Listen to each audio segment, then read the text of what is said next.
Good evening, and welcome back to Manapot Studios' Blood on the Bayou, a limited run series of Vampire the Masquerade. Thank you all for joining us on this fantastic evening, morning, or afternoon, wherever you may be tuning in from. My name is Mark, and I will be the storyteller for this chronicle. Let's take this opportunity to meet all of our players. Tonight we have Ray. Hi guys, I'm Ray. I'm playing Eleanor. She is a speakeasy owner.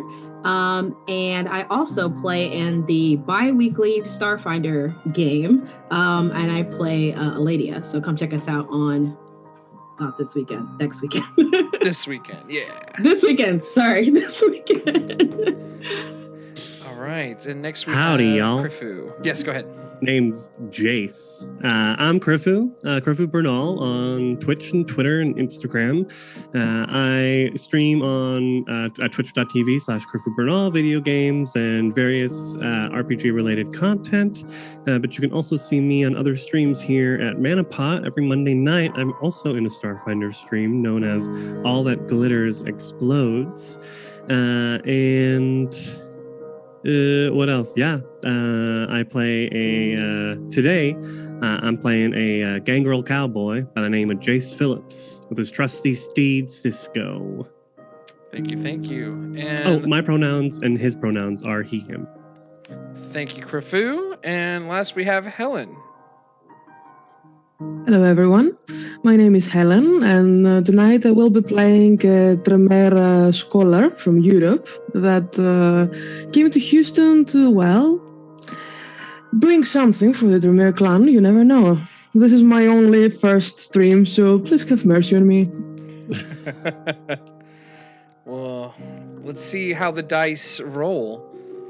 So, when last we saw our intrepid group of kindred, you were all hot on the trails of a few recently turned vampires in the city that were the prince specifically told you to hunt down these kindred because they were not given permission to be created, to be sired. And so the prince specifically said that he has no love lost for these poor unfortunate souls. However, what remains to be seen and what you'll do with them, what you're going to do with them remains to be seen. But as you guys were caught a pretty good clue, and as you all were following on a nice hot trail, we saw Jace climb up the side of a building, eyes aglow, and was spotted by the person that he was looking in on through a window. This young black man turns around and says, "What the fuck?" Jace, what do you do? I growl and I say, don't move. And I'm going to try and intimidate him into staying in place while I open the window. All right. Let me see here. Is that an opposed roll? I don't know the answer to that question. Let me see here. Yes, actually he has to roll for composure. Composure. Aha, there you go. I guess just composure, huh? Okay. I'm rolling my composure. All right, and I get 2 bonus dice to intimidation pools against mortals. Oh, is this no. a mortal? This is a messy crit fail. Oh shit! Is this a mortal though? It is not a mortal. Okay, so I won't get any bonus dice against him, but I am gonna make this intimidation check. I got 1 hunger. 2 intimidate, and I guess I'll use manipulation with this because I'm trying to make him do something.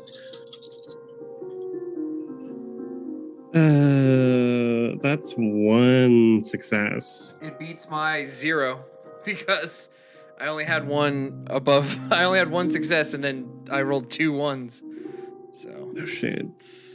Yeah. So he kind of just stands there, in this weird look on his face of just confusion, fear, and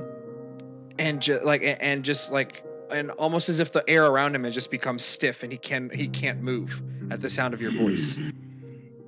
There's like a low rumble coming out of Jace's throat as he tries to open the window from the outside. It's easy enough for you to do so, yeah. And you're able to climb in with no problem. The room inside of there that you enter, it looks like a very Spartan apartment, almost. But with the way that it looks, it looks like it could have been a hotel.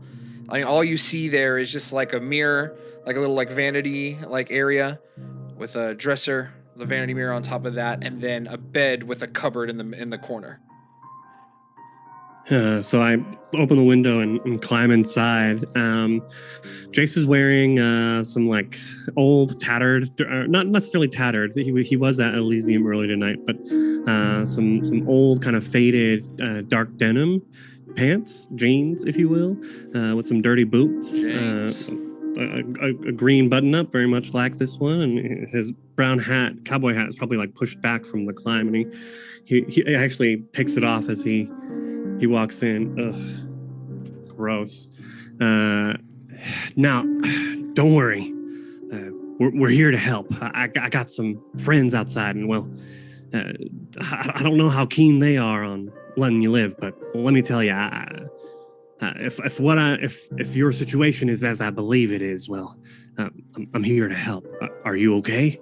He is just like, if he could sweat, it would just be pouring down his head. He is like, as you enter the door and like enter into calming thing, he's starting to like move and trying to get away from you as much as possible. Like almost as if he's like shrinking in size, like as you get closer to him, just going into the corner. What are you? What the hell are you? If I'm right, we're the same now. I don't know what the hell you are, but I'm sure as hell can't climb up any buildings like that. My eyes don't have that crimson glow. Not yet, buddy. But a few nights from now, has the hunger hit you yet? What are you talking about? I'm not hungry at all. I haven't had to eat when was the last time I ate? What about the sun? You been sleeping during the day? He looks at you with this weird, like, how the hell do you know? Kind of look on his face. He doesn't answer that. I just came from where you supposedly died. A pretty messy scene back there. Tracks were as clear as daylight to me. Led me straight here. Died? You died, buddy. And now you've woken up in this endless night. Don't worry. I'm going to do my best to see you through this, but for now, and he kind of like looks back out, we probably got to let my friends up so we can talk about this properly. You mind if they come in? With almost this weird, intense speed, you see him produce a pistol from underneath his shirt and point at you. Now look at here. I'm not looking to invite any more of whatever the hell you are into this room. You can just get the hell on out of here, whatever you are. You demon. What do I do? I think I'm gonna try and, move forward and grab the gun out of his hands. Okay. I think, let me have you roll. Do you have celerity? No. Let me see here. Let me have you roll a dexterity and what would be a good for brawl? I guess brawl, yeah, because you are trying to wrestle something from his hand. Maybe athletics, but yeah. Yeah, go ahead and roll. Go ahead and roll brawl. I'll give you brawl with that. I'm gonna roll against 6 dice. If you have melee, that might be better, actually. No, melee's that's like a with the lot weapon. worse. Yeah, Hold on, just let me roll re-roll brawl. that then. Let's roll brawl. Oh, he's not very Oh. good at all. He's not very good Hold at on, all. I'm totally... Okay, sorry. 5 successes. Ooh. I also got 5. Oh no. Oh shit. So that was with, I had 3 dice, 2 crits and a 9. So. Oh damn. Okay, So, that yeah, was real lucky. As like you go to grab the pistol, he just, with an almost like that same speed again, like swirls around, and then goes to fire at you. Pop. Let me take a look here with this. He's gonna roll a oh no. Technical difficulties. The dice just fly like bullets. The bullets fly like the dice are on my table. Let's see here. I don't know. There's 2 successes. Okay.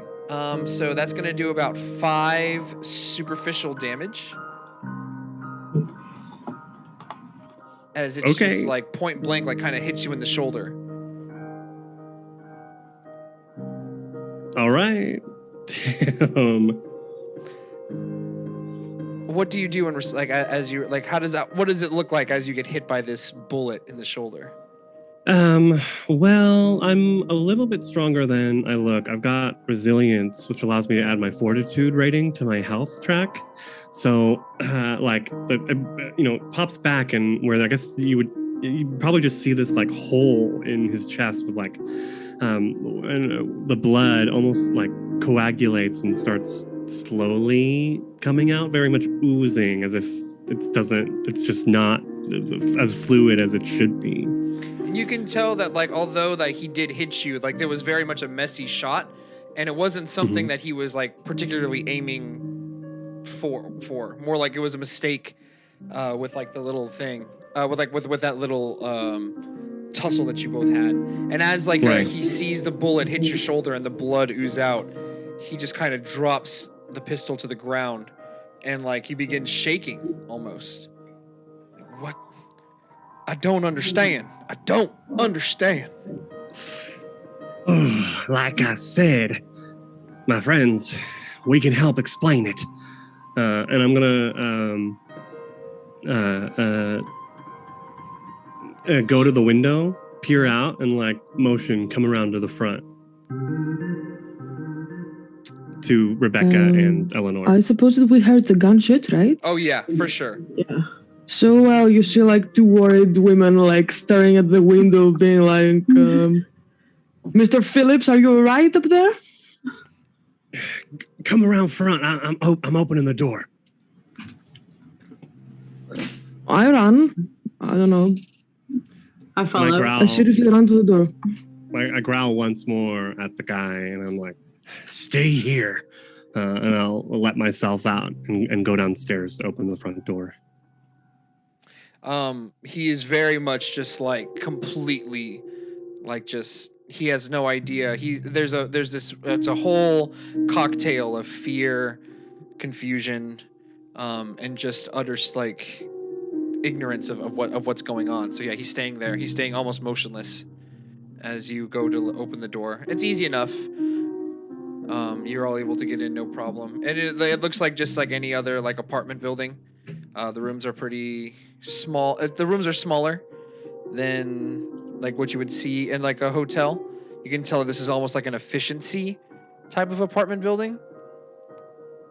You do hear again you guys were hearing the people arguing in the house, but as that gunshot goes off, it's almost as if you can hear a pin drop in the halls now. Come on. I've scared him into submission, if you will, but I don't know how long that'll last. Are you okay? I'll be fine. I've experienced worse. I wonder if that will get the cops' attention if they're still around. Let's hope not. It is not the cops' attention that I'm worried right now. Let's please go and see what we have to deal with. So I lead him back upstairs. Yeah. As you all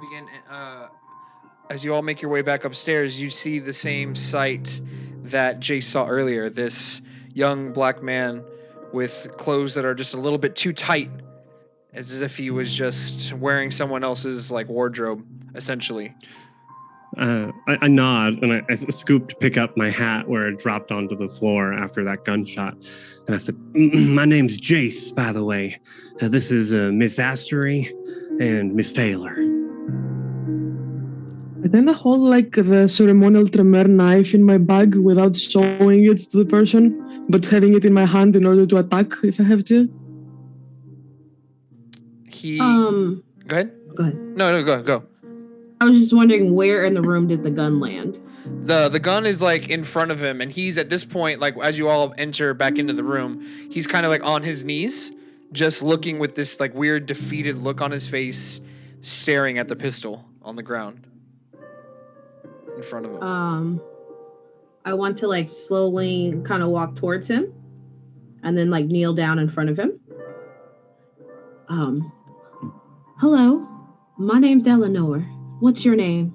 He kind of like, as if like when, as soon as he sees your face, he has this weird look of just almost camaraderie and like maybe comfort at the sight of seeing you, Eleanor. And he's like, "Oh, ma'am, I think you need to get out of here. There's no need for you to. I don't know what's going on here, ma'am. But you need to leave." You don't have to worry about me. I know these two. They're my friends. I'm more worried about you right now. What's going on through your head? Friends. They're treating you all right? Yes. I'm sure he explained to you already, and I'm going to point to Jace. But I'm like them, and you are like me. Smooth. He like at the sight of you, Eleanor, saying that you're like them, he kind of eases into a little bit more. Like he gets enough like of his composure back to kind of like rise to his feet, and he's like, I need to sit down. I just, this is all kind of hitting me at once. And he goes to like sit down on the end of the bed, on the end of the mattress. I'm gonna go to the window and like not stick my head out, but like put my ear out and listen, see if there's a car coming or like if that gunshot has picked up any kind of unwanted attention. Do you have Auspex by any chance? Mm-mm. Okay. Mine's on. Go ahead and roll. As you look out the window, Jace, can I have you roll a wits and awareness? Yep. Not great. Not great.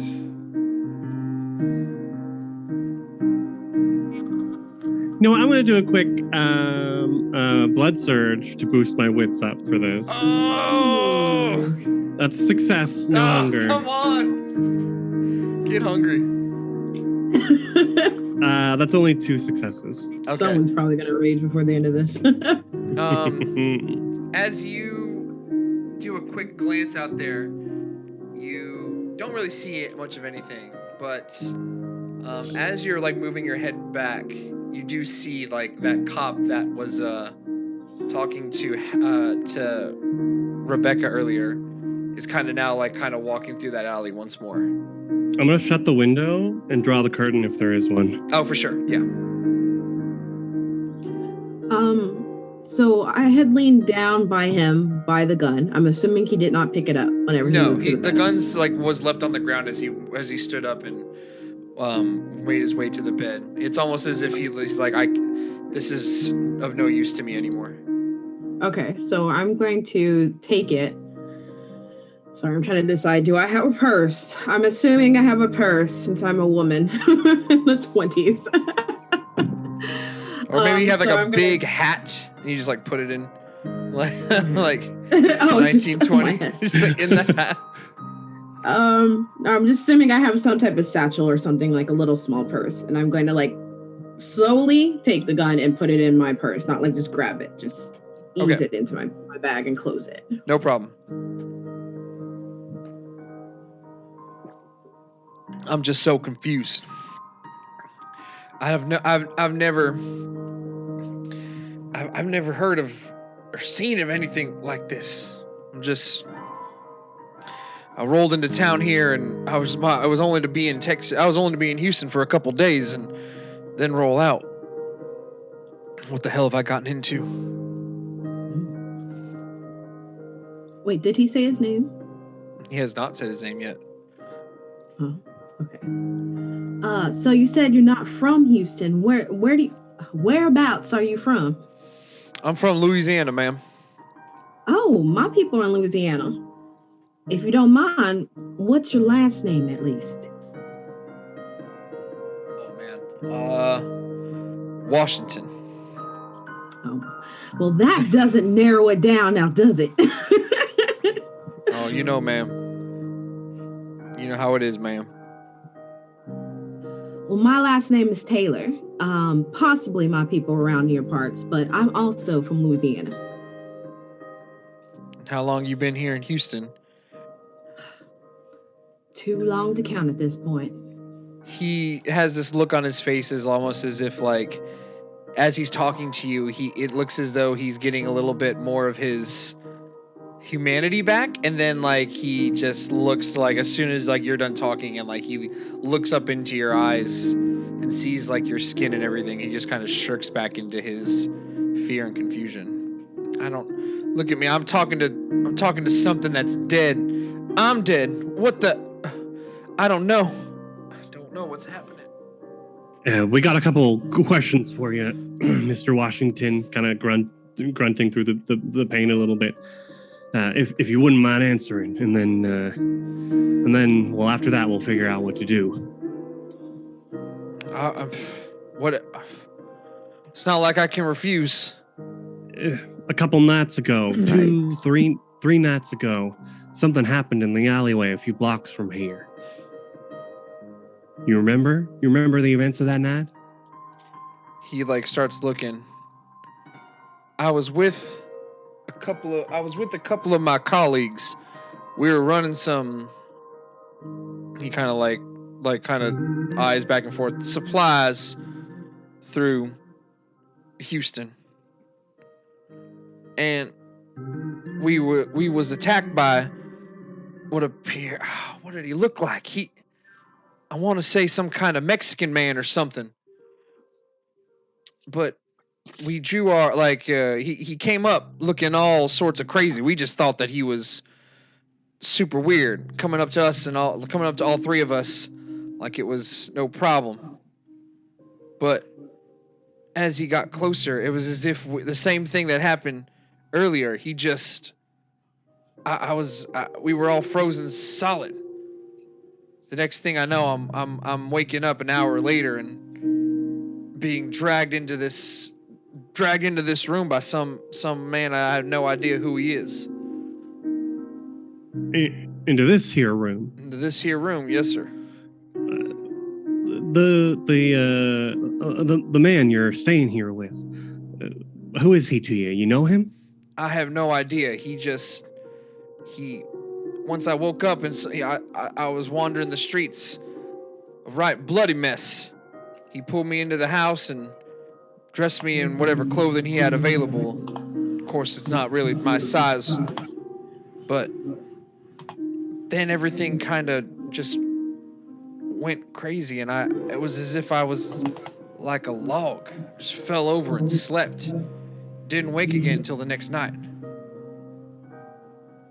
Do you know if this place is his house or he's just using it? He says that he's sharing. He said that he was paid up on this room until the end of the month, but he didn't really need it. When we saw the guy earlier leaving, did we get the sense that he might be kindred? No, you had your eyes on, right? Uh-huh. Does that allow you to see, like, whether or not someone is kindred or not?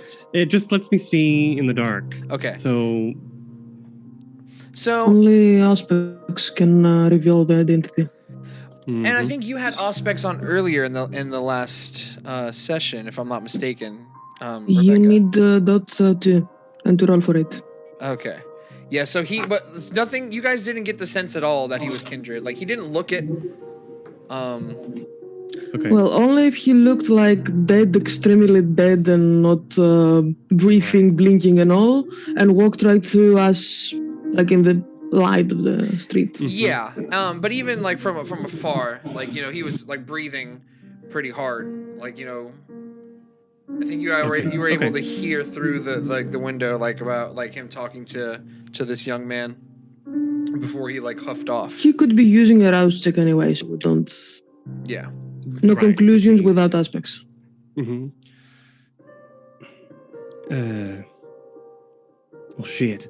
Listen, your first couple nights, any humans that you're around are in grave danger. If the beast takes control, you're more than likely to kill him out of hunger. Like I said, I haven't been hungry. I haven't needed to eat the past 2 nights. But it'll come. It was so strange. Like right before he left this evening, it was something about him just seemed a little bit more alluring, a little more appetizing. What the hell is going on? Let me ask you this. You came to the city to do what exactly? He kind of hesitates again. I came to move supplies, ma'am. Supplies. Yes. Define. Well, I guess it didn't look. I guess whatever creatures you are wouldn't necessarily be working with the cops, huh? Speak. He again, his eyes kind of open super wide, and he's like, we were moving moonshine through Houston. We're on our way to Dallas. We had to. It was a long trip here from New Orleans, so we decided to stop over in Houston, see the sights for a bit. A city on the rise. We wanted to check it out before moving on to Dallas. So you and 2 or 3 more people, right? It was 2 others, and if what I'm told to believe is, if I'm to believe what I was told, then I guess I'm the only one who made it out of there alive. Sorry, don't buddy. worry. You're the only one who walked out of there, but you ain't alive no more. Don't ruin this for him. Let us take some answers first, and then you can ruin his immortal existence. He's his head is buried in his hands, and just at the way how casual you all are talking about it is really just putting him off. Well, I'm not the one who started this. So, you and 2 more people came into the city. When exactly? It was 2 nights ago. On a Tuesday night.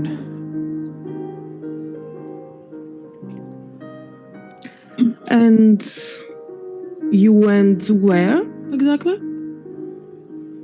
We just checked into a hotel down the road.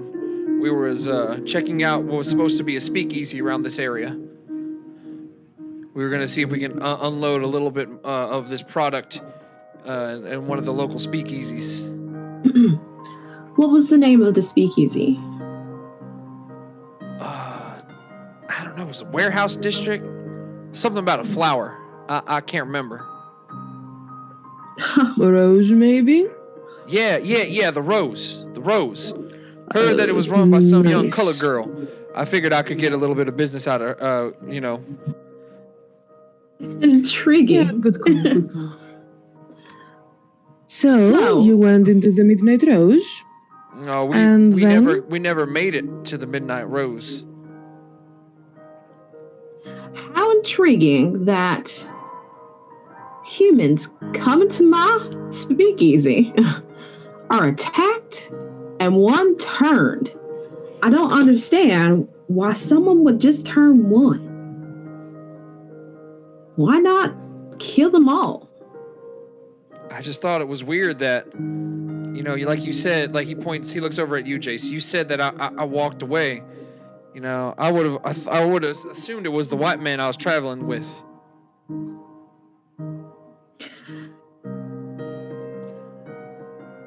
Now, is Please there tell a us reason about, why what he you? said. Oh, go ahead. Now, is there a reason you were going to the Midnight Rose? Did someone tell you that name, or was it just a convenient location? We just heard it through the grapevine. Midnight Rose is a speakeasy here in Houston. And the people you heard it from, all human like you, or did anyone seem strange? Now, with all due respect, You wouldn't ma'am, know. I had no idea folk like you existed until just 10 minutes ago. Well, Let's get back to the man. The man. Please, Like tell us about the person who did this to you. right. Like I said, he came up muttering something. Sounded like Spanish. I assume it's Mexican, because being here in Texas. You assume? Or you have any clue indicating that? It sounded like Spanish. Sure as hell can't. I mean, I learned English. Coming up through like Louisiana, maybe a little Cajun. Didn't sound like that. But he was a little bit more of a darker tone feller. You said he looked crazy? Yeah, like walking with a weird How limp. exactly would you define crazy, Mr. Phillips? Ask about colors, hair, clothing, financial status, something that we can determine if we see him. Crazy, not exactly under a definition. Nah, Crazy like feral, wild? I didn't get a good look at his face.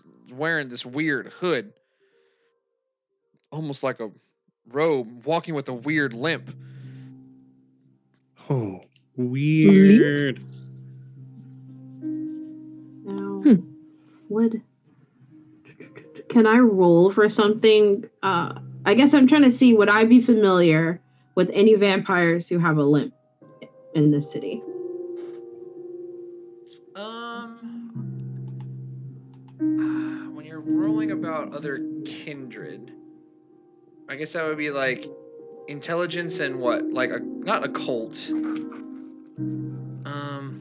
Could be politics? Yeah. Yes. That'd be Okay. politics. Okay. I'm still learning all Or these skills. streetwise, maybe. Ooh, streetwise, yeah, that would be good. Okay, so just roll streetwise and politics, right? Streetwise and intelligence. Okay, streetwise, intelligence. Okay. Ooh, 2 10s and a 7. Oh, nice. Okay. So you mean you've been in the Camarilla of Houston for a while now.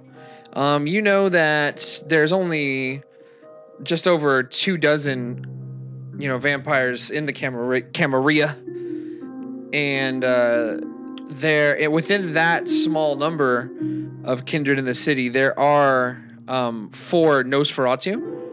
And the fact that this guy would be carrying, would be a hooded figure and would be, like, walking with a limp, you would assume that it would be someone that's trying to hide their appearance. But this guy is not disfigured in any way, shape, or form. Yeah. Okay. So, by your description, wearing a robe and walking with a limp, I would assume Nosferatu, but looking at you, son, I don't think that's what attacked you. Washington here seems to be really fast. Definitely not one of my kin. The name's Darius, if we're going to be talking about each other. We're going to get real close, I guess. Eleanor, do you looks have around anything the else to room. tell us? Fast? He said I was fast? You're pretty quick with the draw. Don't know if that's natural talent or something in the blood. he may not be the one who turned him, but the one who found him. And someone else did the turning part. Good point. I just remember, and then like he kind of gets up, and he goes over to like this is like the 20s, so like there's like and in this apartment complex, like there's like a big, like not big, it's like a full size, but like a headboard made of like metal. And he's like, I could also, I don't know if this is also a little bit strange. And he goes and kind of squeezes it with this weird ease. And he was like, I didn't used to have this kind of strength before. Impressive. Yeah, we know. One of the perks of our lives. Come on, it's a curse. Just learn how to live with it. I don't know how to live. I don't know how to. I couldn't live peacefully. Now I can't even die peacefully. You were trading around illegal goods. Trust me, you are not going to live long or an easy life or have fun with that or anything else related to what you just said. So come on. Just chill. Tell me about your moonshine activities. How do you operate? Who runs this operation? Are you operating in Houston, in Texas, or you operate from Louisiana and wherever? All of our product is made in Louisiana. We just run it. We've been running. We have a buyer in Dallas who is looking to buy a few barrels of our stuff. We had a little bit extra. We was figuring we was going to sell any speakeasies that we could find on the way over. We figured that Houston would be a pretty big spot, big city and all. And we had heard about through the grapevine about this one place in the warehouse district. So it was only you and two others in the whole operation? That no was one else? Transportation, yes ma'am. There's way more people back home.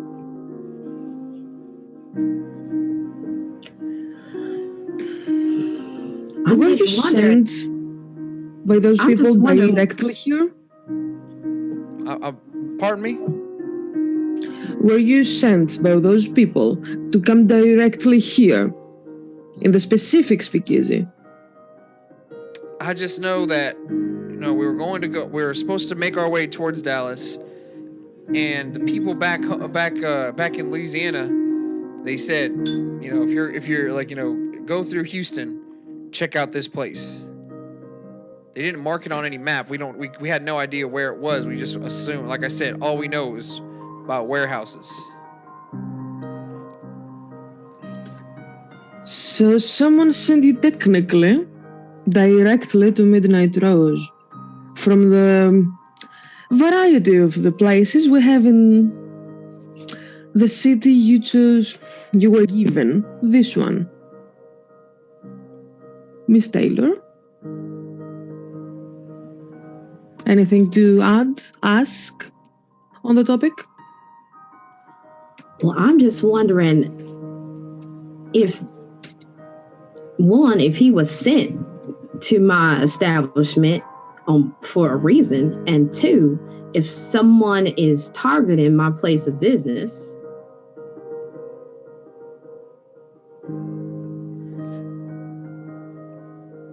Seems like a coincidence to me, honestly. He moves moonshine. You've got a speakeasy, an integrated speakeasy, to be matter of fact. Makes sense to me. Now, we've got 3 more murder spots to check out, and the night won't last forever. What do we intend to do with Darius here? He kind of shoots up, with fearful looks, and he was like, "What do you mean? What are you gonna do with me?" You wait. Excuse me, Mr. Phillips.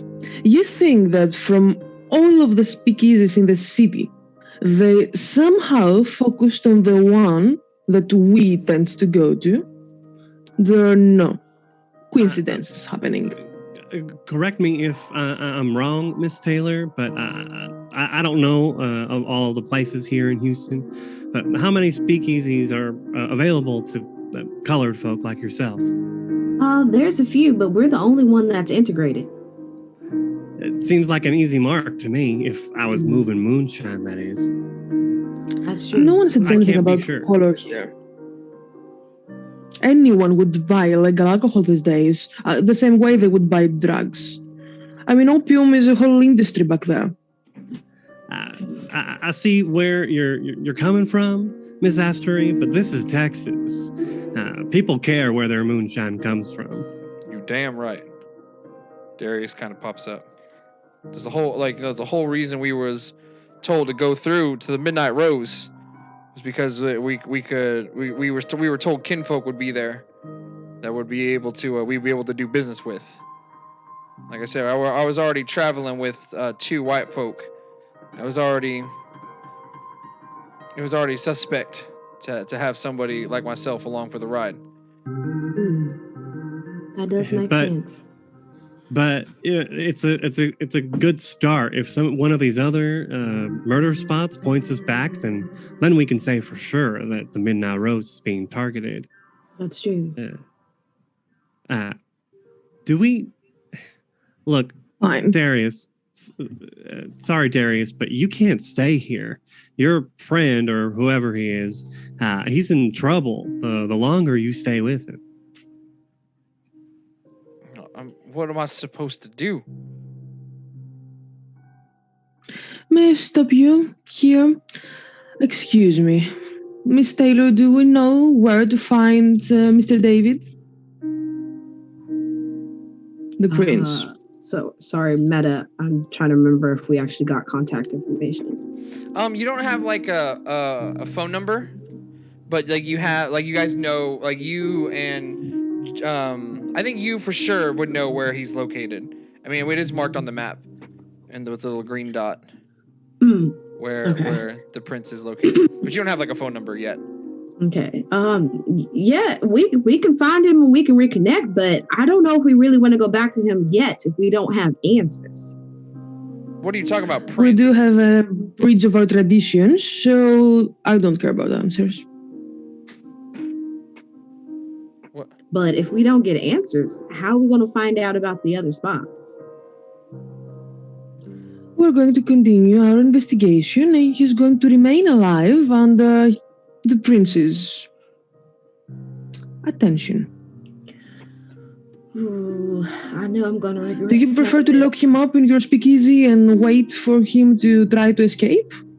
He just stands up at that. Nobody's locking me up. I want that to be. It's okay. Calm down. No one's thinking about locking you up now, but you can stay at my place, but Okay, Mr. Phillips, are you feeling better with your injury? I'm feeling all right. I could do a mend check. I'm trying to figure out Rouse the blood. how long it takes. Yeah, for that to work. Rouse the blood. Let me double check. This guy is just turned. He still looks somewhat human. He's not. Page 218, mending. Sorry, just double checking. Mending damage. I'm doing all right. I can move. So I'm thinking maybe we do take him back to my place. I mean, he can stay in the back and Sebastian can feed him. At the very least, Sebastian can keep him back if he does try to get at any of my customers. My only concern is if the prince or somebody with him decides to stop by. We're definitely going to come into contact with the prince. We're not the ones who are going to cover a breach of our traditions. Simple as that. I mean, so you say, but this is Texas. Texas has its own. Let me handle it, if you may. He's just like... With your permission? He's like, what the hell are you talking about, Prince? The hell is that? Ladies and gentlemen, may I? I seriously interrupt him. I don't care what is he going to say or when. Mm-hmm. Now, just see here, ma'am. I will not be. And then, yeah, like as you speak over him. May I handle the issue? How are you proposing on handling it? Discreetly. That didn't sit right with me. Ooh, I've healed several. I'm up to 2 superficial damage and 3 hunger now, by the way. So I'm like, Miss Astery, I think it would be mean to turn over this young man to the prince so easily.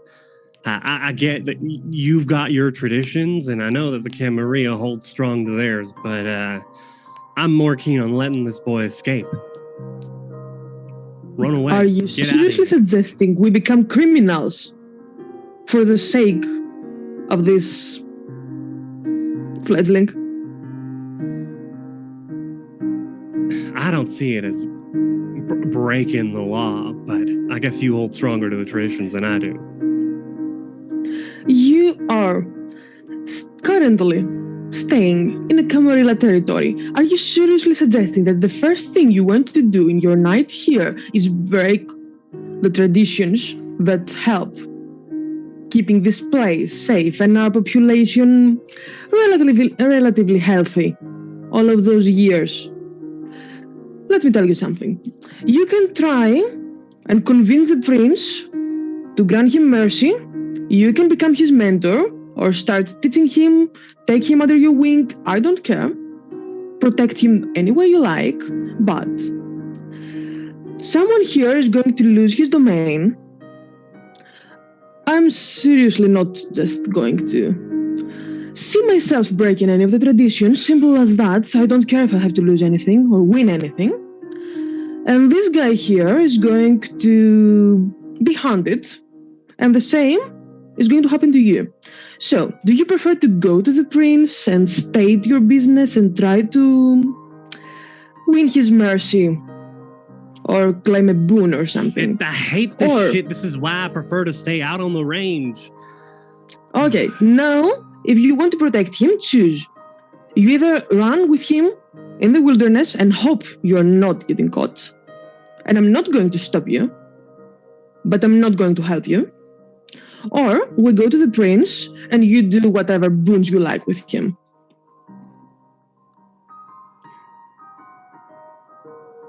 Blood hunt. Mr. Phillips, blood hunt. I hear you. Miss Taylor, what do you suggest? I'm just saying we don't have enough answers or information yet. We're supposed to find these guys, but I'm not for senseless killing. A life's a life. Remember when you all were fledglings? We're not killing anyone, Mrs. Taylor's.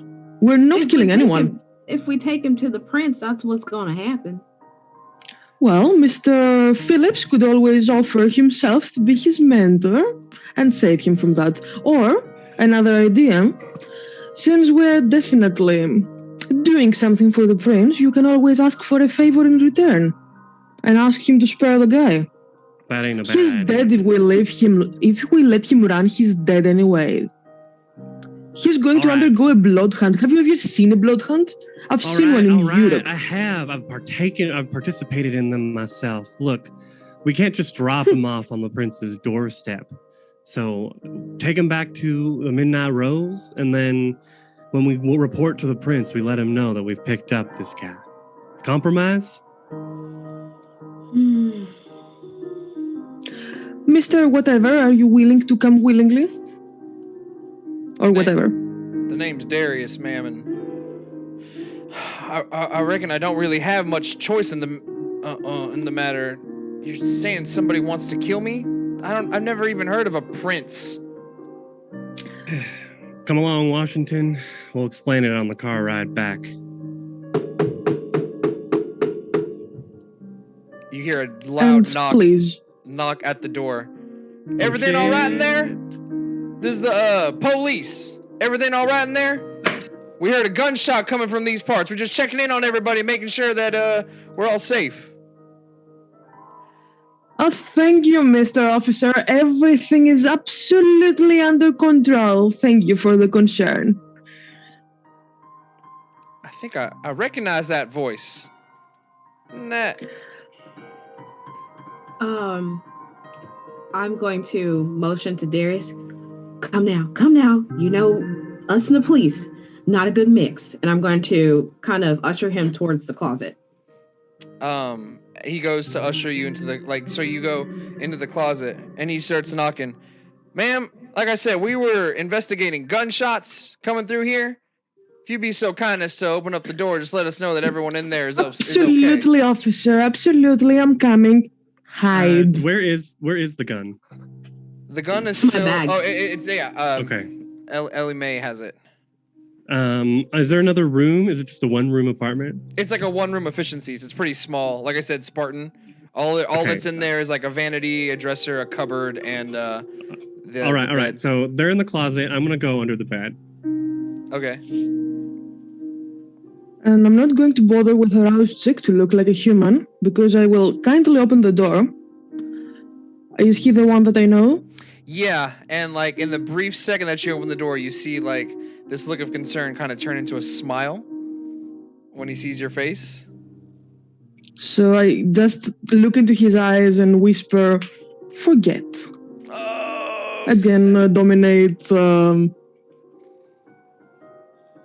It works automatically on humans, by the way. Yeah, so he looks like you look into his eyes and you say forget, and he just kind of like has this like stupefied look on his face for like a half a second, then he kind of snaps back into reality and just goes on to the next the next room down the hall. Police, just checking on everybody, making sure everyone's okay. I'm closing the door like with a bitch face and a huge smile on my face. Be like,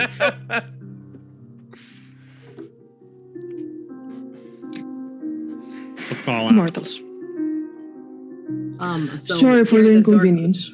Hearing the door close, I open the closet door a little bit and peek out. All good? Yeah, I apologize for that. Someone I knew from the past. Ma'am, can I ask you a question? He looks over at you, Eleanor.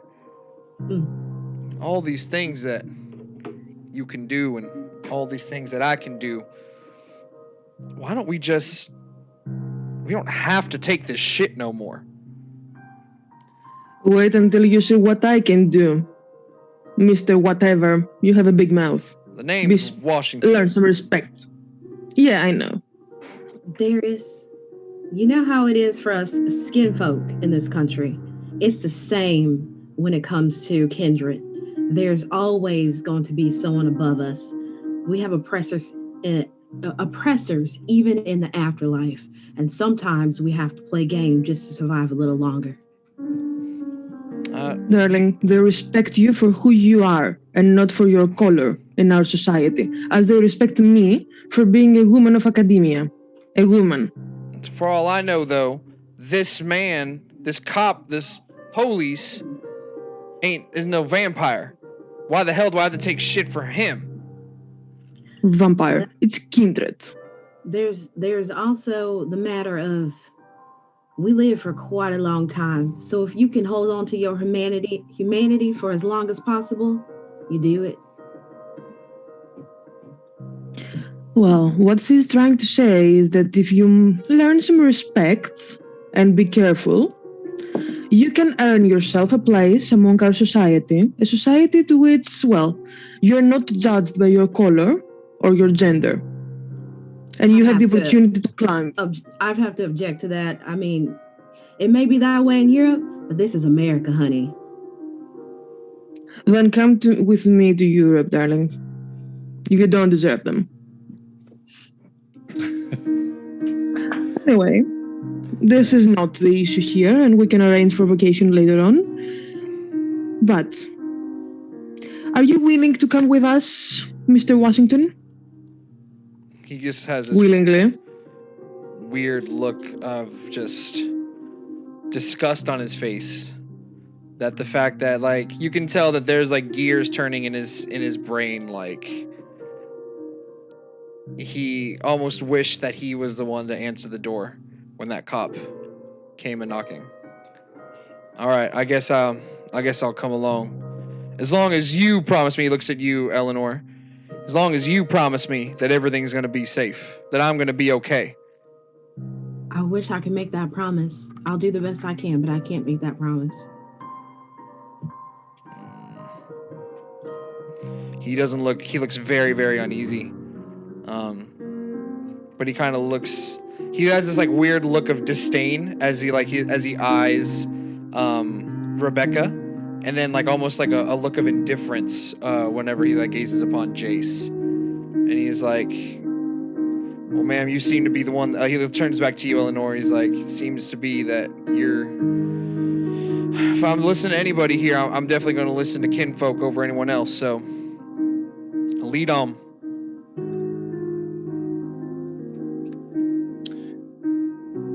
All right, I'll lead the way back to the car, taking the kind of side streets that are a little less trafficked, don't have as many street lights, and drive us back to the Midnight Rose so we can drop him off and continue on our way. We've got a few other spots to investigate. It's a relatively uneventful adventure back. He stays silent in the car that was rented out to you from that drunk man in the bar earlier that night. As he makes his way back, as you guys all make your way into the Midnight Rose, he kind of is taken aback when he like walks through the doors and nobody is immediately like looking at him and like making him feel unwelcome. He's just kind of like, well, I knew Houston was a new up-and-coming city, but this certainly is a new type of feeling coming through these doors. Welcome to my establishment. Can I get you a drink? Yeah, I mean, like I said, I haven't ate or drank anything in the past couple nights. I guess a glass of water would be nice. Yeah, good luck with that. Maybe we should start you slow. I don't know if he hasn't felt. I'm gonna like kind of whisper to y'all. If he hasn't felt the hunger yet, should I even give him anything? Well, he has to know what he's going to eat from now on. But definitely not in public. Might as well get a taste for it, I suppose. I'm feeling kind of peckish myself. Miss Taylor, you wouldn't happen to have any animal blood, would you? No one's asked for any in quite a while. Let me check. And so I'm going to go back behind the bar. Look. Animal blood? Seriously, Mr. Phillips? Well, when you spend as much time as I do isolated from civilization, yeah, you have to learn to subsist on something else. And now it's all I can stomach. I see. It sounds strange. I mean, well, it sounds like surviving on bread alone, nothing else. I could go for a nice slice of bread right about now, Mr. Darius says. I am starting now that there's this weird like smell in the air. I am starting to feel a bit peckish. Let's head upstairs. Miss Taylor's going to bring us some drinks. While Miss Taylor is behind the bar, you see it's like at this point it's getting kind of later into the evening. Like by the time you make it back to the Midnight Rose, it's getting a little bit past midnight, maybe a little bit closer to 1 o'clock. The people that are there now, like the numbers are actually starting to pick back up again for the night. So there are quite a few humans and mortals in the speakeasy at this point of the night. So people are getting a little bit rowdy. people are, overindulging. They haven't been able to go to bars. They haven't been able to go to any sort of establishment to go just drink anywhere. So they're letting their hair down a little bit, and maybe a little too much. You see somebody like in the corner. You see like a man stand up and says like, "What the hell did you say to me?" And you can tell that there's just like a drunken brawl about to ensue between these two mortals. And he's like, "You heard what I said, fucking fool!" And it's just like you can tell like they're about to just like get into like fisticuffs. I guess. Okay, so I'm gonna come back from behind the bar, up to the two guys. Excuse me, gentlemen, listen here. You know y'all can't be fighting in my establishment. You want to be able to drink? Or do you want the cops to come? And they kind of just like grumble like, "Row, row, row." Now you need to calm down and sit your little narrow behinds here and just enjoy your drinks. He's just like, again, like they have this weird, like, first of all, these are two white men that you're talking to, and they have this weird look on their faces as like you're talking to them like that, but they end up just sitting down and going back to drinking.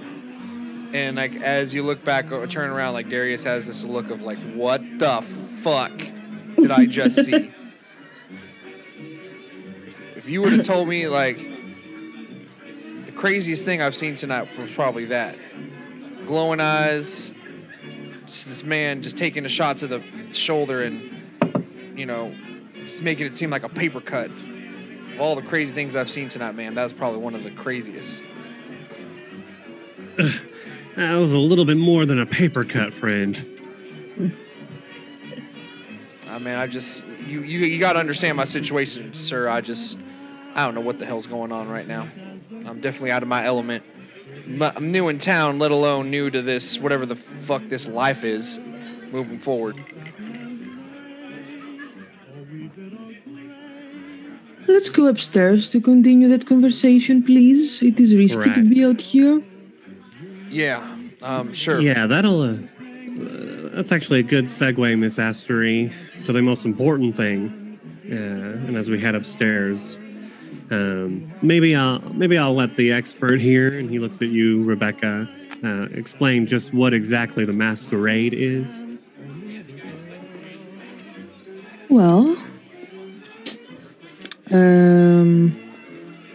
are we sitting upstairs? And give me the setup, please. Yeah. You guys have made your way upstairs. Again, at this point of the night, it's there's no kindred that are here, so it's just you that are up there, which is not unusual. Like whenever there are kindred there, it's usually not just like one or two. It's usually like a few.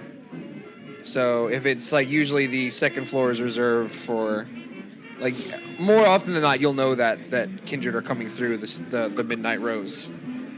Like they'll let it be known, like, hey, we're having a meeting, or like when the Toreadors all get together for like their art shows or whatever it is they do.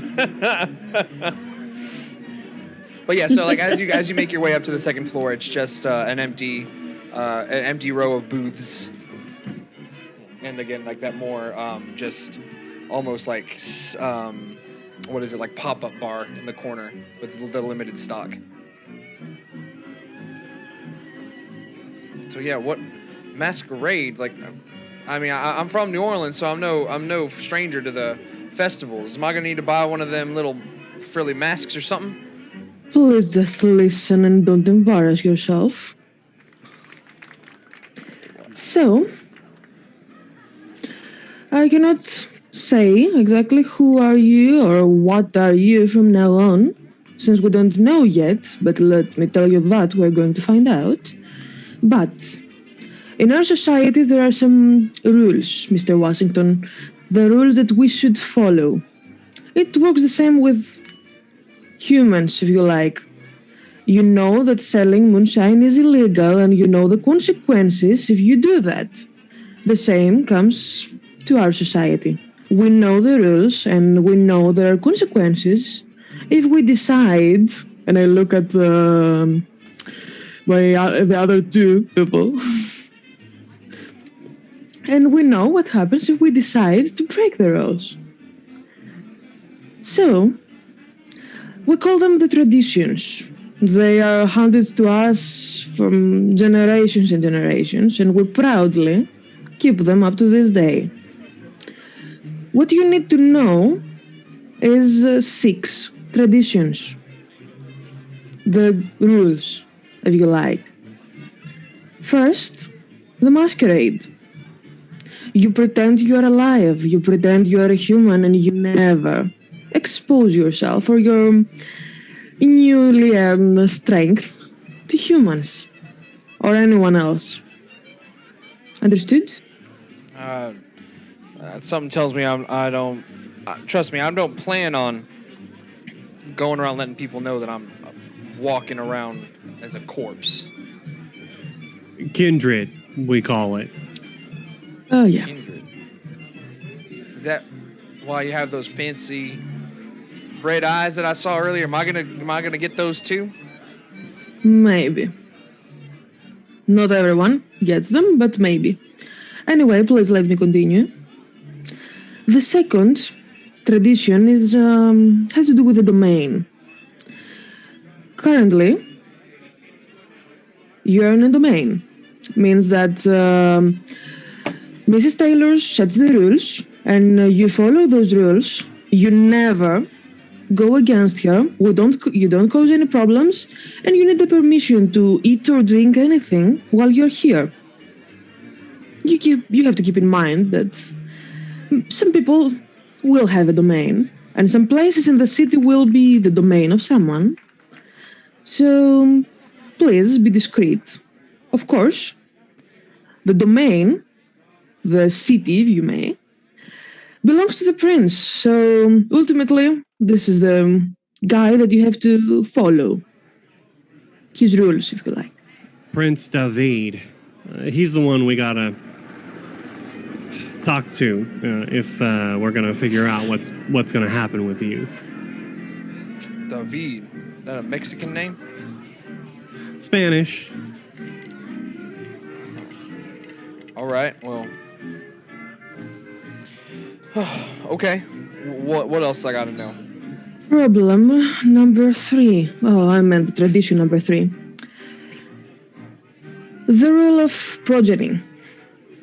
It means that you have no permission to create any more of us unless you get a specific direction from someone of the elders. Wait, does that... That is not the case when you were created. Wait a minute. So, you're saying that somebody chose to make me what I am? Technically, it can happen accidentally, but it is rare. So, this Prince David or whatever, he said that I could become one of y'all? No, he didn't. Someone created you illegally, and if that someone is found, he will have to pay, possibly with his life, for breaking the third tradition and creating someone without permission. That's a part of the problem. We got to make a real good case that you're more useful to the prince alive than dead. This is the problem with the sire, the one that created you. You're not going to have any consequences from that directly, unless the prince chooses to. Whoa, wait a minute. So wait a minute. So I'm already dead, but I could... You can be more dead than that. What? I didn't choose this, you know. Exactly. And this is what we're going to argue with Mr. Phillips when we see the prince. He kind of looks over at that you were just the consequence and not the one that broke the traditions. And this is your alibi? Well, your only chance anyway. He looks over at you, Jace, and he's like, I've never had I've never had a white man speaking on my behalf before, so you'll forgive me if I'm a little bit weary of what you're saying right now. I don't blame you, friend, but like Miss Taylor said earlier, I believe a laugh is a laugh, and I think the night is better with you in it than with you out it. Besides, if you still got the moonshine connections, I believe we can use that to make a case that you're more useful to keep around. You should understand, Mr. Washington, this is not a society like the human society. This is actually a place where you can have a voice, and you can rise into positions of power if you, of course, respect the traditions and play nice with the other undead. That's if I'm allowed to have my head on my shoulders for the next few nights. I guess... I'm sorry. Before we go on, I'm going to need to get something to drink. Can I help? Right. Can I just grab something from behind the bar? And he points to like a bottle of like an unmarked bottle of alcohol. So can I just grab something from there real quick? Miss Taylor should be bringing something for us, and I'm looking around because I'm starting to like my knees starting to jiggle, and I'm starting to like tap it under the table as well. Yeah. So Rose, where are you at this point? Rose, where Miss Taylor, Eleanor, where are Extremely you at accurate. this point? Call back to my former vampire character. My bad. So, I'm coming in from the back. I found a cat in the alley, and I just that shouldn't be funny. But I found a cat, killed it, and I'm actively draining it into a decanter. So I'm like walking into the back of the bar, actively like low down behind the bar, draining this cat. Yeah, Never let it be said, Toreadors will do anything to be good hosts. True. Yes. Good save the cat. Yeah. And this is going on like while they're having the conversation with Darius. So I imagine that after a few minutes of that, you've begun making your way upstairs. Okay, so I have the decanter with animal blood, and then a decanter with human blood, and then four glasses. I was hoping I was hoping for something a little bit stronger than wine than everything you were telling me, madam. Oh, honey, this is definitely more pleasurable than wine. What? Jace, this one is especially for you. I hope feline's okay. It was what I could do in a pinch, and I was just thinking you probably didn't want any of the rodents out back. So better than possum, ma'am. Thank you. Okay, so yes, everyone, this one is feline. This one is human. Wait, what? And I'm just a very good variety, Mr. Washington. Drink it. Cheers. So I pour everyone a glass. As all right, I'm gonna bring my hunger down to 2. Yeah. As he like sniffs it, like you see like his almost like, if they could, his eyes almost go like wide, like almost like a shark, and like he goes to take one sip, and after he takes that sip, he like almost like douses the entire thing all over his face. Oh, slow down, honey. Slow down. Oh. There's more. There's plenty more. What? Get used to that. What? That is going to be your new favorite. I pull out like a dark blue handkerchief from my back pocket and hand it to him. You got a little something right there. He goes like with his hand and like laps it up like from his hand almost. What the hell was that? That was delicious. I told you. The most pleasurable thing you'll ever consume. Oh, yes. Oh, yes. So just for funsies, let's say this is type O negative. Ooh, just for funsies. rare. Yeah. It's good stuff. You're pulling out the good A stuff. fine vintage indeed. Well, it's his first drink. My goodness. Now, we can drink it like this, but as you can tell, it's a little cold. Some people actually prefer to take it straight from the source. I don't. Let's discuss this after he meets the prince. We don't need to spend any more time rushing to something that may never come. And like he seems like a little bit more after that drink. He's a little more relaxed, a little bit more like you can see that like his shoulders are like kind of letting loose. He's sitting back in the booth a little bit more, and a little bit more receptive to what you guys all say. But as you guys continue and going over the rules, everything, like, you know, quite a bit of time passes, and it's now like, you know, getting a little bit closer to around 2:00 in the morning. And after like a few cursory questions, like, well, you know, do I go out? Can I go outside like in the day, or like how do I sleep? I'm like, you know, can I eat regular food and everything? He gets to the point where he finally just asks like, so like, what do you plan on doing with me? You said I could stay here. You said I could stay here. He points to you, Eleanor. I mean, if for the time being, we have some things we have to sort out, but you can stay in my warehouse for the day. All right. Well. Okay. If like you said, I'll trust you. Now, for now, we got a few hours till dawn. What do you say we take a ride down to City Park and check it out? So I think it's probably best if we leave him here. So let me tell Sebastian to get him set up in the back. Sounds good. Mr. Washington, you have all three of us willing to help you and try to do the best for you to remain unliving.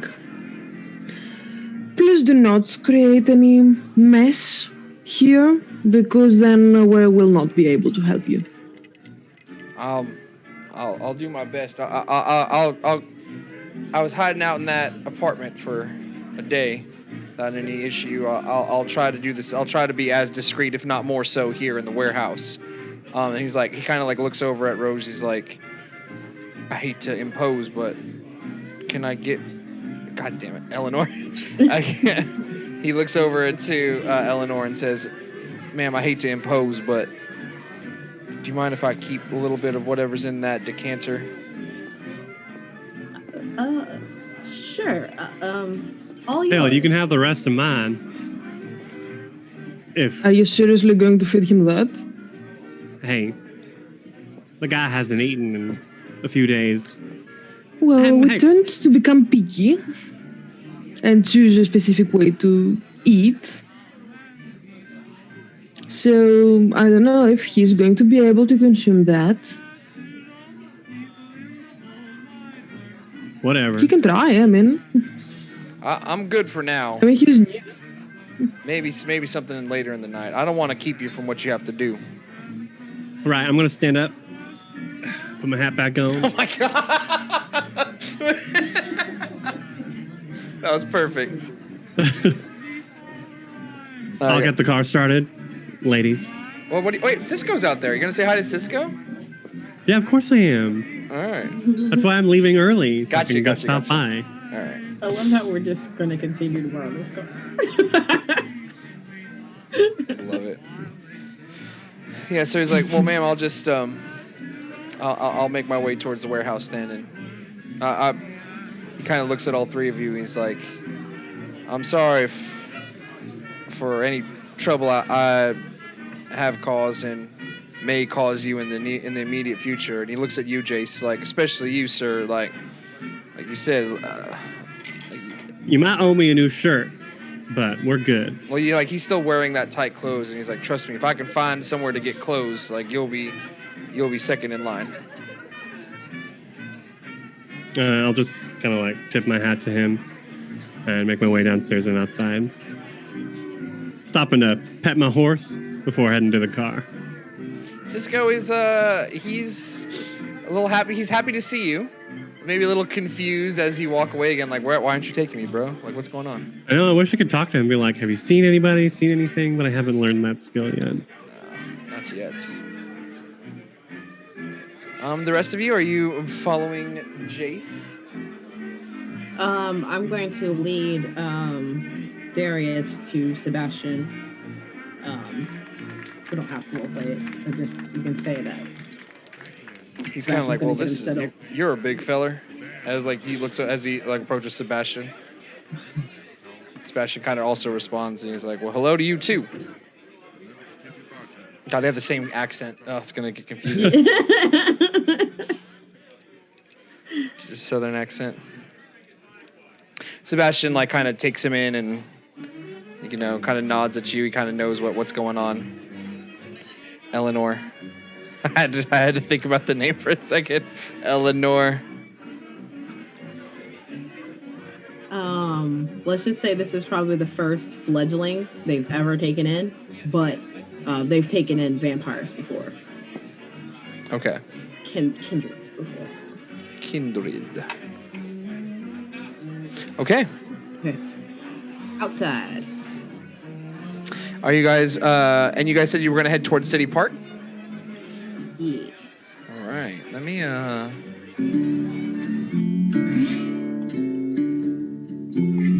So the, heading towards City Park, again, it's like, it's at it's like, getting closer to 2 a.m.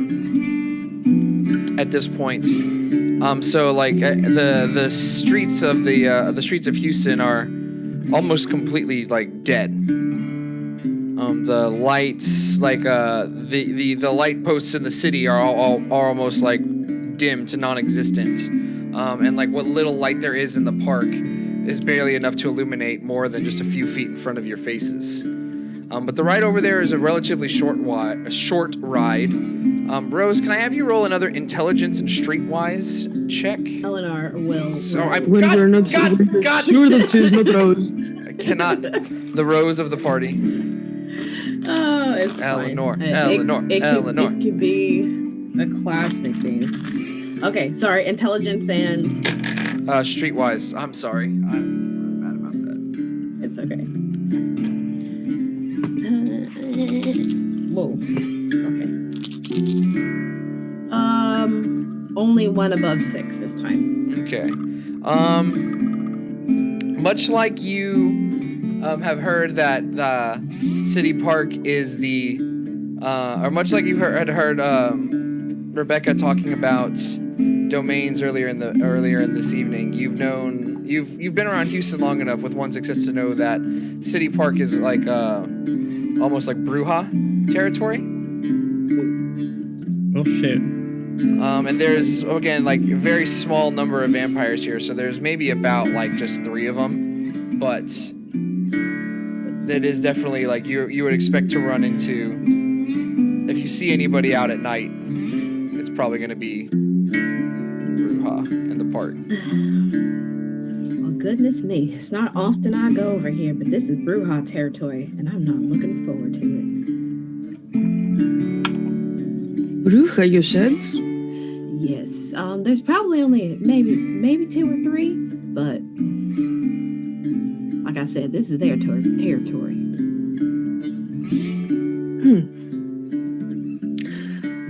Okay, then we have our first suspects for whatever happened here.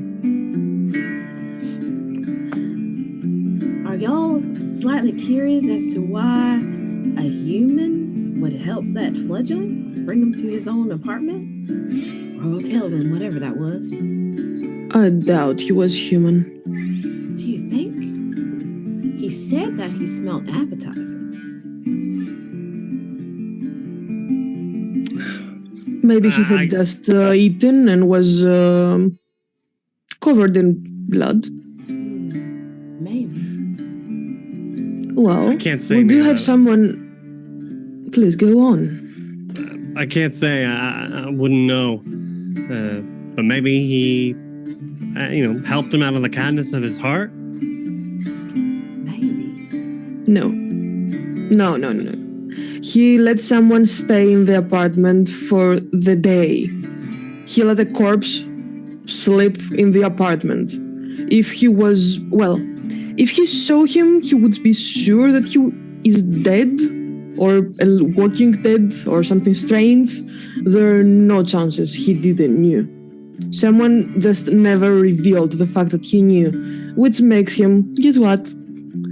Someone who broke the traditions. This is becoming a pattern. Right. Well, let's hope the Brujah here in City Park can shed some light on what's going on. Brujah? No, they're not going to help. Just speak until we die of boredom. Sounds about right. Apologies. So I'll find a good spot to park along the outskirts of the park, along the border. Trying to look up. Kind reminder to my fellow friends, we never eat to someone's domain. We don't need any more breaches of the traditions here, please. Don't mind me. It's been ages since I've directly fed from anyone. Oh, I'm relieved to hear that. Trust me, I am. Anyway. Yeah, so as you make your way to find your way to a nice parking spot, the park is pretty barren at this point in time. It's really just an open plot of land, maybe a gazebo or two.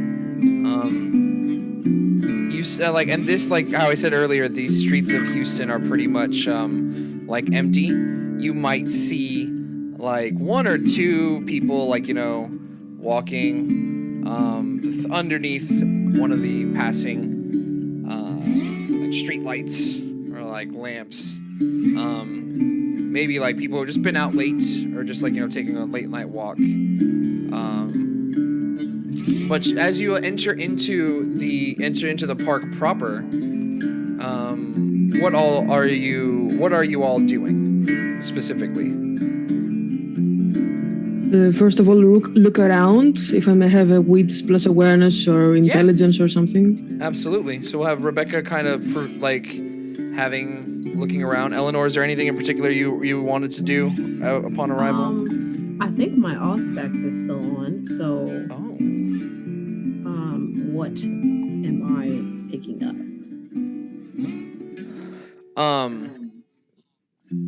You're picking up quite a few, voices, people talking with each other, laughing, talking about work. But also, say it again. Do they sound drunk at this hour? No, they don't sound drunk.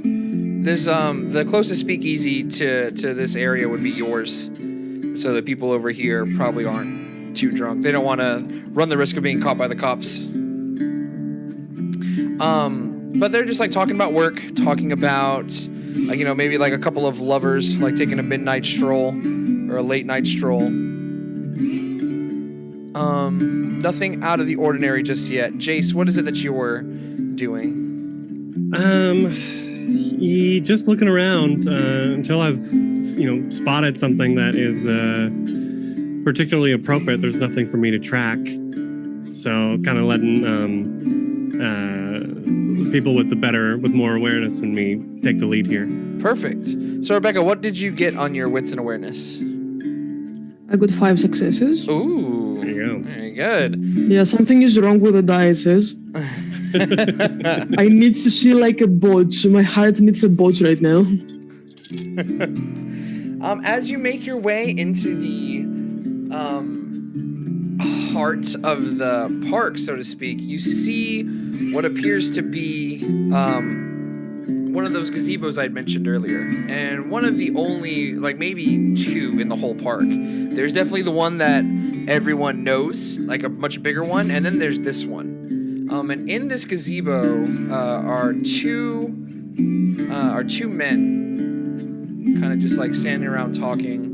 They're wearing, for the time period, their clothes are in like much starker contrast to what everyone else is wearing. While everyone else is kind of wearing like, tailored, tapered, like, dapper suits. These guys are wearing more rural attire, maybe a little bit more denim. Their boots that they're wearing are have the very big, oh my god, spurs. That's what they're called, spurs. I was like, oh my god, I forgot my Texan. They have like big spurs on them. What really strikes you as like kind of crazy is their choice of hairstyle. Where like most young men in this time period would have like the pomade, slick back, comb in the pocket. These guys have a really weird, almost like devil-may-care attitude towards their hair.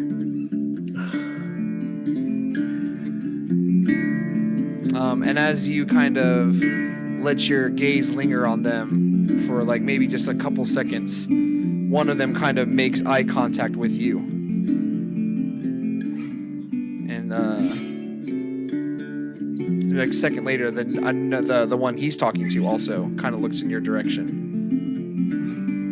Are their eyes normal? No red glowing eyes of the beast or something? No, nothing like that. No. Okay. But their gaze is just constantly fixated on you. They're not making their way over to you or anything. They're just like looking over at you. I'm not going to make any effort to look human.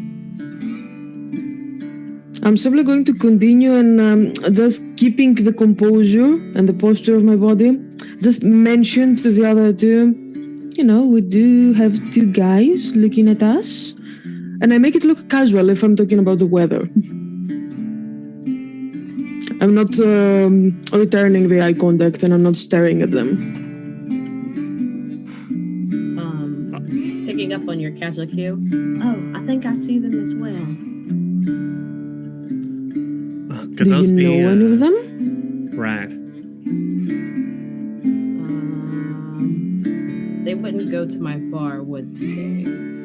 Probably not. Okay.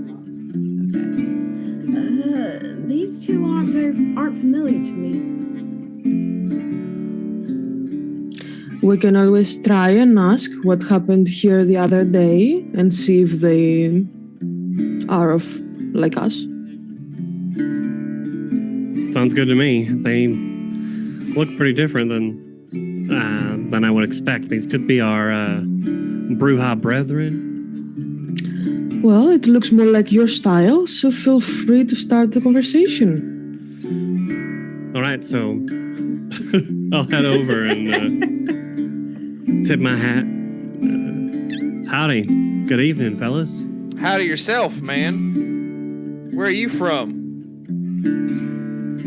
Do they look dead now that we approach? As you approach them, they're much more pale complexion, so to speak. Maybe a little bit more eyes sunken in. So we don't make any effort to look human. Go on, please. Name's Jace Phillips. Coming to town by way of Dallas. This here's Miss Taylor and Miss Astery, my associates. They kind of they go to like tip hats, but as a joke because they're not wearing any. He's like, he kind of like, well, Eleanor May. My eyes do deceive. Never expected to see you outside of your establishment. Excuse me, but do I know you? Oh, now come on, you're gonna make me blush. I've seen you around, so to speak. Let's leave it at that. Since you seem to know me, perhaps you can tell me your name. Oh God, what is his name? We got some good people in chat. Chat, help us out here. We've got two Brujah that have made their way into the that our coterie have come to meet. Can we get some? Let's get some two names for some Brujah. Little almost like I guess the looks that we see here, kind of like a punk rock cowboys, so to speak. Mm-hmm. What if one of them's named Cal? Cal, I like that a lot, actually. Cal L. Sorry. Cal L. I'll stop. But just the initial L, not EL. Cal Lawrence, is the name. Cal L. Cal He's L. not from this area either. Yeah, so we got Cal is one of them. And, like, that's the one who's talking to you, Eleanor. Okay. He's like, name's Cal, like, name's Cal. Well, pleased to make your acquaintance, Cal. Well, trust me, I've had you, you've caught my eye every couple times whenever the princes come for all of us to do some bootlicking. Oh. Speaking of bootlicking, that's precisely why we're here tonight. Prince David has commanded us to investigate the recent murder that happened here. If you catch my drift. Shh, I do catch your drift. You better hope you find him before we do. Why's that? You ticked off? Hell yeah, we're ticked off. Do you think... He, like, looks over at you, Eleanor. He's like, you think... would you be happy if you saw someone come into your establishment and just spill blood without your permission? No, I would not. So, I hear tell that he also brought one of us on board, so to speak. That he did, and that's why the prince is so mad. You and me both, giving us a bad name. We don't need that damn stuffy. Like he kind of refrains from saying anything more. We don't need any more attention called to us. Rightly so. Jimmy James. I was about to That's say, pretty good. J Station, I appreciate it. Jimmy James and Cal are the name of our Brujah. Nice. Jimmy James and Cal. All right. Well, Cal, Jimmy, you know anything about what happened that night? To give us a place where we can at least start investigating. We've cleaned up most of it. We didn't want to call any more attention, like you said. But, of course, we had to report it to David. Right. So, were there any bodies left at the scene? Yeah. When we, it's the darndest thing. It looked like there were a couple of people dropped dead, but only one seemed to get back up. So another fledgling? I really hope not. Seems to be a curious pattern. Well, we've been combing the park for the past couple nights and haven't seen anything yet. Anything suspicious. Of course, we're all about bringing people to us. We can't really say that we're really good at, finding others that don't want to be found. You know what these people were doing? Where was the scene exactly? Somewhere here in the park, right? Here, let me show you. And he begins leading the way. Jimmy James begins leading the way. Cal kind of following behind all of you. It's a weird flank of all three of you almost. If he's looking at me at some point when he stops maybe or before we start, I want to make an intelligence insight check on him. Okay. So as, see what are his intentions. Okay. So as he begins leading to, he's like, all right, here's the area, and it's more of a wooded area. So there's a little bit more trees here. It's a little bit more off the beaten path. And he points to a plot of land that are just beneath a couple of really tall trees, and you can tell the grass there was kind of just fuddled with recently. And go ahead and make your check. Rebecca, as he begins pointing out the area that he was taking you to. Okay. 3 successes, no criticals, so my specialty doesn't help. Okay.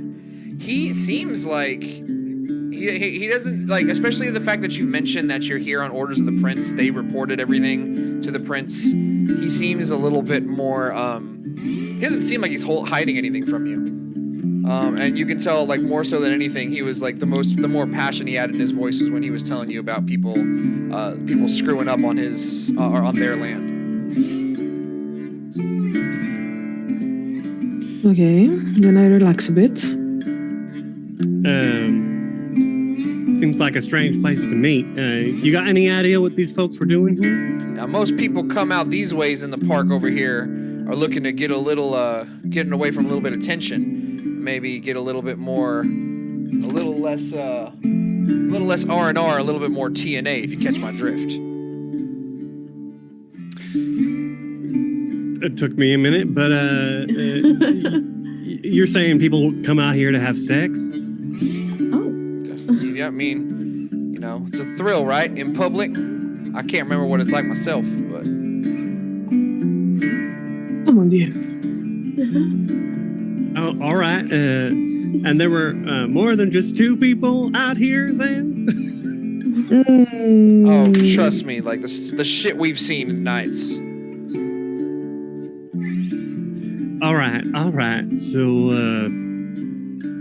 there were a couple people here doing the nasty, and they were attacked, and then one of them left. Am I piecing that all together properly? That's what we can make of it.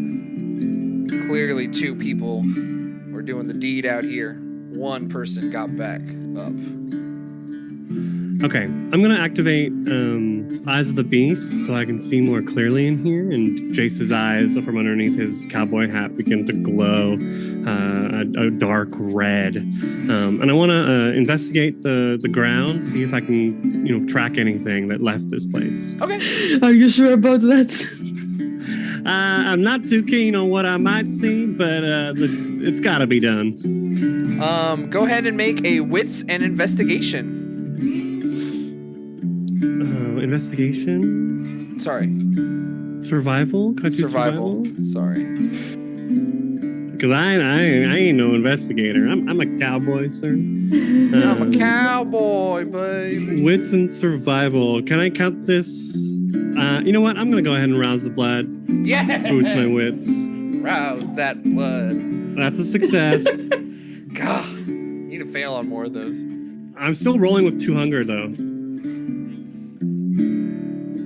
Oh, well, shit. That's only 2 successes, but I'm going to go ahead and spend a willpower to roll up to 3 non-hunger dice. Go for it. There we go. Crits. Ooh. So 1, 2, 3, 4, 7 successes. Without being too graphic, you do see quite a bit of you do find a little bit more than what you are intending to look for there. But you clearly see signs of a struggle, sign of an attack. And you start to see that there's like what would have been like blood like against like a tree. And as you go to investigate, it looks as though someone's head was like battered against the tree. Ooh, ow. It looks like someone's head was like, and that was probably what caused one of them to die. All right.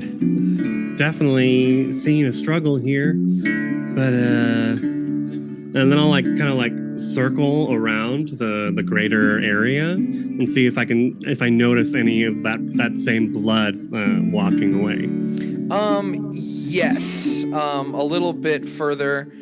Maybe like a couple of minutes. Let's see here. Maybe a couple minutes southwest of where you're currently headed, or where you're currently located.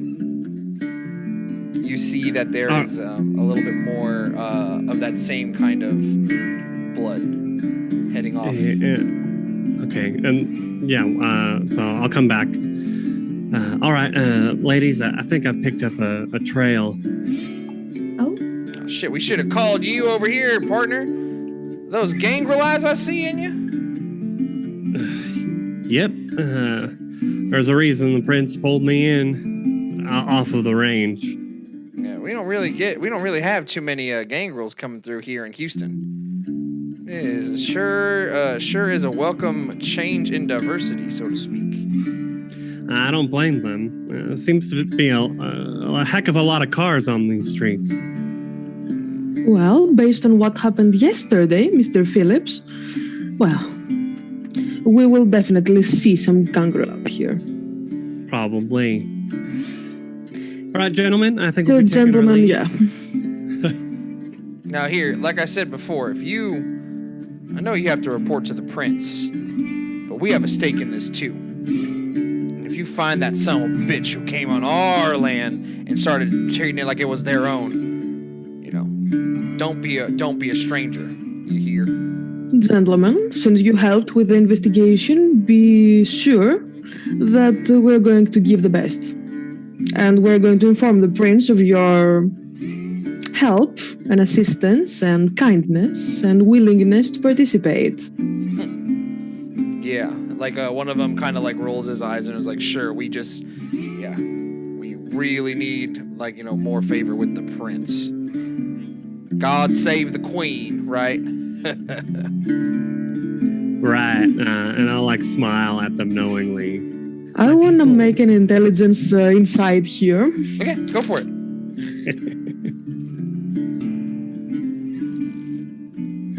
2 successes. They're just really they'll bucket any authority they can find. They're just really they're more so than anything, they just want to be left alone. You can tell that there's disdain in their voice when talking about the prince is more of just a disdain of any sort of authority. It doesn't matter who the prince is. Look at me. Look at me. I write it down. There it is. Doesn't matter who the prince is. The fact that they have to answer to a prince is what bothers them. I write it down anyway. Now, Cal, Jimmy, since you know me and you know the roads, feel free to stop on by now. You sure people like us are going to be welcomed in over there? We are a very welcoming place. All right, well, we're I've heard tell that the Midnight Rose can get a little rowdy at times. We might come. Can't promise we won't start nothing. Just make sure you bring some money. And again, he tips his invisible, non-existent hat and just says, "Ma'am, you find this son of a bitch." I'm already walking off. We'll do our best. So Jace, yeah, you are able to find a little trail that leads. I see you like a little track dog. So Jace, you start to see the trail kind of pick up again as you're starting to get closer, more into the wooded area. Where you guys are located in is kind of a weird area in Houston, where there's a little bit of more trees before it expands back into the city proper, or more another roads. More so you're if anywhere on the map you'd be closer to outside of the park, but in between where the city kind of picks up again. So almost a very dark, barely lit part of the city. Jace, if your eyes are still activated, you have no problem seeing, but the rest of you might have a little bit harder time navigating this area without any additional help. I literally step where Jay steps and try not to step on something not very pleasant there. Yeah, aside from the occasional dirt and mud, because in Houston very humid. Sometimes it can get a little muddy and a little rainy. And we're right by the Bayou, it looks like. Exactly. So it's a little gross. So Eleanor, you might be a little appalled by this, It's so much Yes, so that like definitely. getting a little more into it might start causing you to be a little off your game. Okay. So Eleanor's kind of lifting up the bottom of her dress and like trying to like gingerly step through this mud. I'm assuming mosquitoes aren't a concern for us, right? I wouldn't think so, right? No, they will try to avoid us as any animal would do.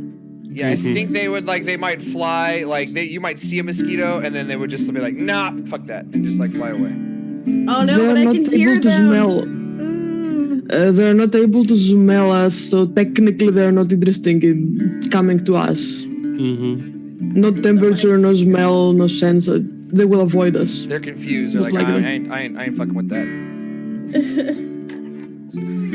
Jace, you the trail begins to grow a little cold as like you start making your way like closer towards the as you start making The your water? way, yeah, towards the water. Damn it. Whoever our fledgling was, they knew well enough to get into the water. The trail ends here. Can I have you all roll a wits and insight? Oh, sorry, no, it's not insight. Wits and awareness. Sorry, wits and awareness as you have made as the trail goes cold. 3 successes? 3? 2 successes. Yeah. 3 for Rebecca, 2 for Jace, Eleanor. 2, 3. All right, so Rebecca and Eleanor, you start to hear something off in the distance, almost like rustling in the grass that seems to get a little bit taller on this side of the city. Does anyone hear that? Sorry. That freaked me out. That's a guitar. It's my it's my special sound effect. Oh. What is that sound?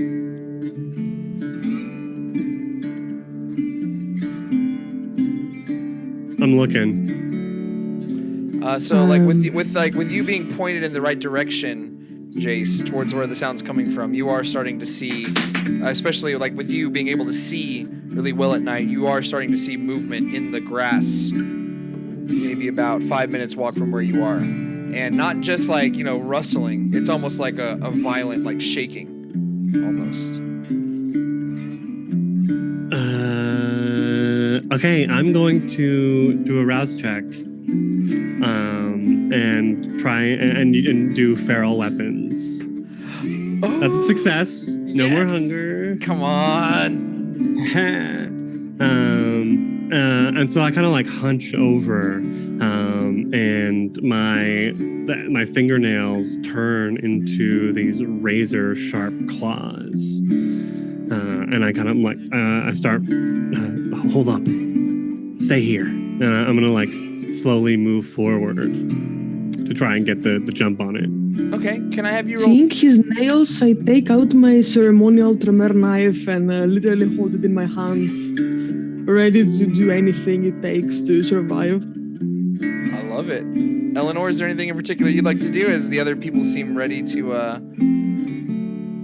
See, you know how I said I don't need to put points in firearms because I'm probably not going to be using a firearm, and now I have one in my purse. Well, I mean, you got 3 blood points from last game. Might be time to invest. Well, I'm gonna take the gun out of my purse, and I obviously don't know really how to hold it, but I'm doing my best. Yeah, it's almost like you're like holding it with like 2 fingers, like at the tip. It's like, You technically won't know how to make it work, so if you know how to hold it, it would be a miracle. Sorry, you just had to say mosquitoes. Now they're being summoned into the apartment. kill it. Animalism. Fire. Animalism. Kill it with fire. Please give me an intelligence and animal I'm can closing check. I'm closing the window by me. Anyway, Yeah, I so just closed my. can you Jace, can I have you roll with a dexterity and stealth if you're trying to stealthily approach it? Yeah. Okay.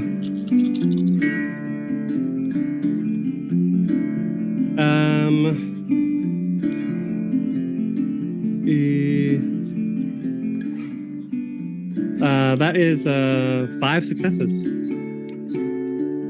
There's a lot of dice. Hold up. Almost a messy critical. Almost. This is a lot. This is a lot of dice. Hold up. Oh shit. A lot of dice. Oh, you said 5? Uh-huh. 4 successes. Oh. Okay. So close. As you begin making your way closer, you start to hear, like, you know, the grass is still kind of shaking violently, and a little bit of like sound starts like becoming apparent, almost like a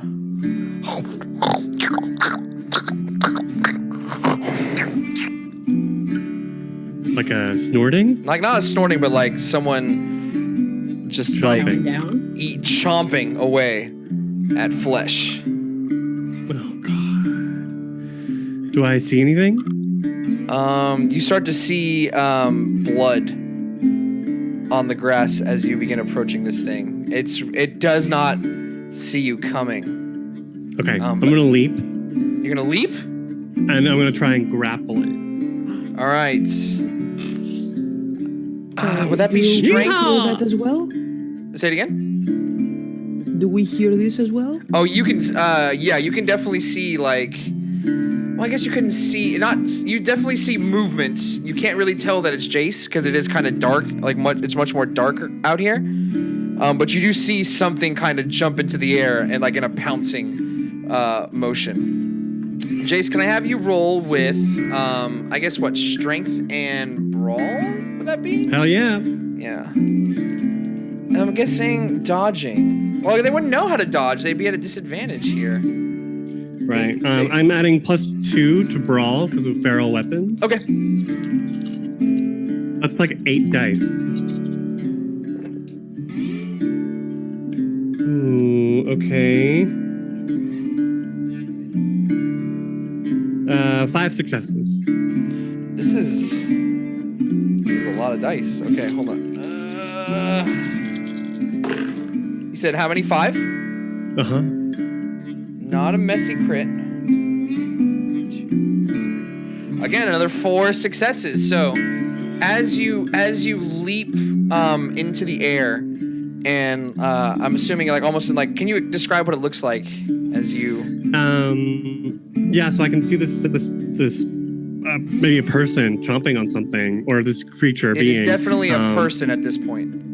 Right, and I'm gonna like, so I'll like as I get as close as I can before jumping on top to its back, doing a full barrel roll, pulling it off of whatever it's chomping on, so that it's on top of me, and then continuing moving so that I'm pinning it down, and then getting a look at what it is. Okay, so what you are seeing is it was once human, but is now only like an animal. What is it called? A white kindred that has completely been consumed by their beast. Damn, by the beast. It is a very young looking Hispanic woman. And she like is like gnarling and gashing at you. Yeah, it's called the and frenzy. like kind of just like gasping at and trying to break free of you. At this point, Rebecca and Eleanor, you can hear clear as day that there is a struggle and that there is screaming coming from the bushes a few strides away from you. But My word. Okay. Here, if we are going to hit each other, we have to roll for initiative. well, that is something we can do at the beginning of the next session of Blood on the Bayou. Damn. Oh my.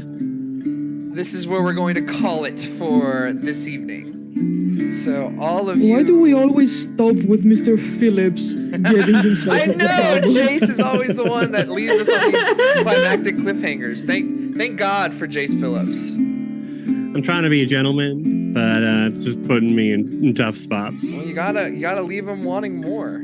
So, dear viewers, thank you so much for tuning in tonight. Thank you very much, J Station, for helping us come up with the name Jimmy James for our Brujah that in City Park. We will be back next week, same bat time, same bat hour, Tuesday at 8 p.m. Japan time. So again, my name is Mark. I'm going to open it back up to everybody who is playing with us tonight. If there's anything that they would like to promote, talk about, feel free to do so. Let's start with Ray. Thanks for watching tonight, guys. If you're into Space and Starfinder, we'll be playing this weekend. Yes, this weekend at what time, Mark? At 7:30 p.m. Central Standard American Time. Yes, so watch us then. And then let's go over. I'm Krifu Bernal. I've been playing Jace, the Gangrel Cowboy. I'll be back on Manapot next Monday in our different Starfinder stream for All That Glitters Explodes.